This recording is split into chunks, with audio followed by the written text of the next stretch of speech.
भारत देश में अच्छी स्कूल और अच्छी शिक्षा होनी बहुत जरूरी है, जिससे आने वाली पीढ़ी का मनोबल बढ़ेगा और वहीं शिक्षा के माध्यम से देश और विदेश में नाम रोशन कर सकेंगे। वहीं भारतीय संस्कृति को लेकर विदेश से भी लोग काफी कुछ आकर सीख रहे हैं। वहीं विदेश से भी काफी कुछ सीखने को मिल सकता है। भाजपा पर्यावरण संरक्षण विभाग के नवीन गोयल ने कहा है। वहीं आज गुरुग्राम के निजी स्कूलों में आयोजित मॉडल यूनाइटेड नेशन के ग्रैंड फिनाले में बतौर अतिथि के तौर पर पहुंचे। इस अवसर पर उन्होंने कहा कि इस तरह के कार्यक्रमों में बच्चों को काफ़ी कुछ सीखने को मिलेगा।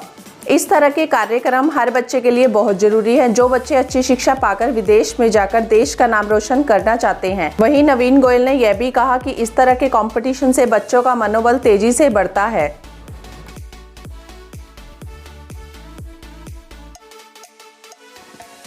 आज हम नारायणा स्कूल ऑफ ग्रुप्स के द्वारा खेड़कीदोला टोल टैक्स के पास अपनों घर के पीछे जो इनकी ब्रांच है, उस ब्रांच के अंदर एक फिनाले अलग अलग कंट्रीज़ के डेलीगेट्स के रूप में बच्चों का एक सेमिनार किया गया है, जो बहुत ही नॉलेज को बढ़ाने वाला, बहुत ही प्रोडक्टिव, और मैं मानता हूं कि आने वाले समय में बच्चों के लिए बहुत ही इम्पोर्टेंट ये सेमिनार रहा।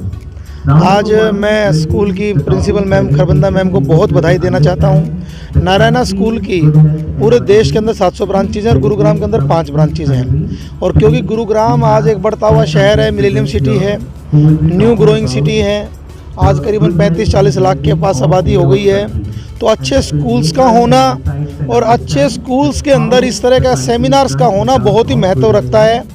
आज हमारे गुरुग्राम के बहुत से बच्चे इंटरनेशनल जाके पढ़ते भी हैं, इंटरनेशनल जाकर के जॉब की अपॉर्चुनिटीज़ भी हैं। बहुत से बच्चों ने जाकर के अलग अलग नए नए स्टार्टअप्स को स्टार्ट करके अपने देश का मान सम्मान पूरे विश्व के हर कोने में बढ़ाया है। और इन सब तैयारियों के लिए इस तरीके के सेमिनार्स बहुत ही महत्व रखते हैं। अभी हम रसिया के बारे में सुन रहे थे कि वहाँ की मिलिट्री जो है वो बहुत मजबूत है। हम यूएसए के बारे में सुन रहे थे, हमने कंट्री के बारे में सुना कि वहाँ के लोग जो है बहुत सॉफ्ट स्पोकन हैं। हमने जब अपने देश के बारे में हमने सुना कि हमारे देश ने जीरो दिया, हमारे देश के अंदर सबसे ज़्यादा संस्कृति है, सबसे ज़्यादा धर्म, जाति, मजहब, पंथ के लोग होने के बाद भी हमारा देश के अंदर अनेकता के अंदर एकता है। और जब हमने ये सुना तो हमारा सीना भी गर्व के मारे चौड़ा हो गया। तो हम कहना चाहते हैं, ईस्ट और west, India is the best, मेरा भारत महान। मैं स्कूल की पूरी मैनेजमेंट को, नारायणा ग्रुप्स ऑफ स्कूल्स को बहुत बहुत बधाई देना चाहता हूँ। और मैं तो ये भी कहना चाहता हूँ कि इस तरह के सेमिनार्स गुरुग्राम के हर स्कूलों को जोड़ करके एक इकट्ठा सेमिनार्स भी होना चाहिए, खुले मन से डिबेट होनी चाहिए। ये जो सेमिनार्स हैं बच्चों में कंपटीशन की भावना को भी बढ़ाते हैं, बच्चों को आगे बढ़ने का रास्ता भी देते हैं। मैं खुले मन से मैडम अपूर्वा खरबंदा जी, इनकी पूरी मैनेजमेंट का, नारायणा स्कूल को बधाई देना चाहता हूँ। वहीं स्कूल के प्रबंधक से बातचीत के दौरान उन्होंने भी बच्चों की मनोबल को किस तरह से आगे बढ़ाया जा सके और शिक्षा में किस तरह से बढ़ोतरी की जा सके, उसको लेकर के बात कही। इसी के साथ गुरुग्राम, दिल्ली, गाजियाबाद स्कूल प्रबंधक भी इस कार्यक्रम में मौजूद रहे। स्टडी हम कहते हैं कि स्टडी ऐसी होनी चाहिए जो ग्लोबल हो।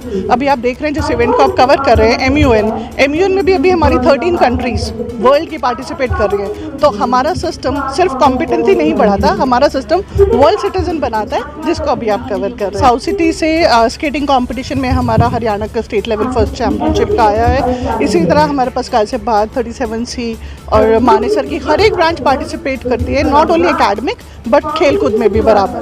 तो अगर जो आप कहें कि अगर जो हम 13 ब्रांचेस हैं दिल्ली एनसीआर में, वैसे तो पूरे इंडिया में हम 600 प्लस है, बट दिल्ली एनसीआर की बात करूं 13 ब्रांचेस में मिनिमम टू मिनिमम हर साल में 20 से 25 बच्चे एक कैटेगरी से निकलते हैं। और एकेडमिकली तो हम लोग अनकाउंटेबल है।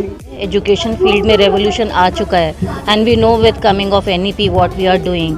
We are futuristic school and we know technology is taken over everything, every place, everywhere, and Narayana is known for technology. So I know कि हम बहुत लकी हैं कि ऐसे ग्रुप में हैं, इतना बच्चों को सिखा रहे हैं, और बहुत ज़्यादा लकी हैं कि पेरेंट्स ने हम पर ट्रस्ट किया हुआ है। So we are the future of India and students are the future of India. So E techno के बच्चे जो हमारे हैं CBSE करिकुलम के साथ जो ई टेक्नो इंटीग्रेटेड करिकुलम आता है, तो इंटीग्रेटेड में बच्चों से हम लोग जो OMR शीट्स है या कॉम्पिटिटिव एग्ज़ाम पैटर्न्स है उसकी तैयारी करवा के लेते हैं। फिर बच्चों का जो है धीरे धीरे स्टेडी ग्रोथ होता है। जो बच्चे नहीं कर पा रहे हैं आज तक, जिनको कंपटीशन बाहर जाके पता नहीं है कि उन्हें कैसे फेस करना है, उसके लिए हम तैयार करते हैं। हाँ, डेट शीट अनाउंस हो गया है, तो 10th और 12th के लिए हमारे यहाँ पे पहले ही हम लोग तो स्टडीज़ जो है अक्टूबर के पहले कंप्लीट हो जाती है हमारी। फिर हम लोग DPTs रखते हैं जिसको बोलते हैं डेली प्रैक्टिस टेस्ट।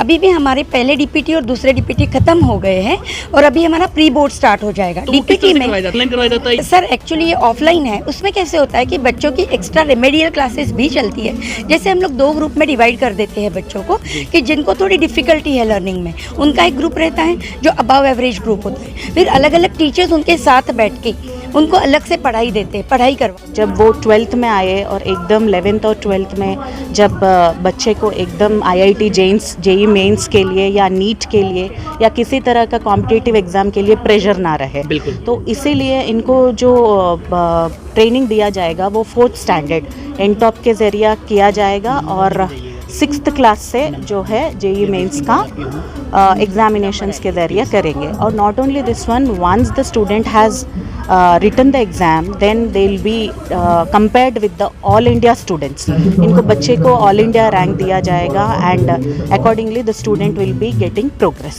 तो थोड़ा कंपटीशन बच्चे के ऊपर रहेगा and students also will have अच्छा अचीव करें। इस अवसर पर उन्होंने स्कूल प्रबंधक व स्कूल प्रोग्राम में आए सभी लोगों से पर्यावरण संरक्षण के लिए आह्वान किया। उन्होंने कहा कि हर किसी को पर्यावरण के लिए काम करना चाहिए।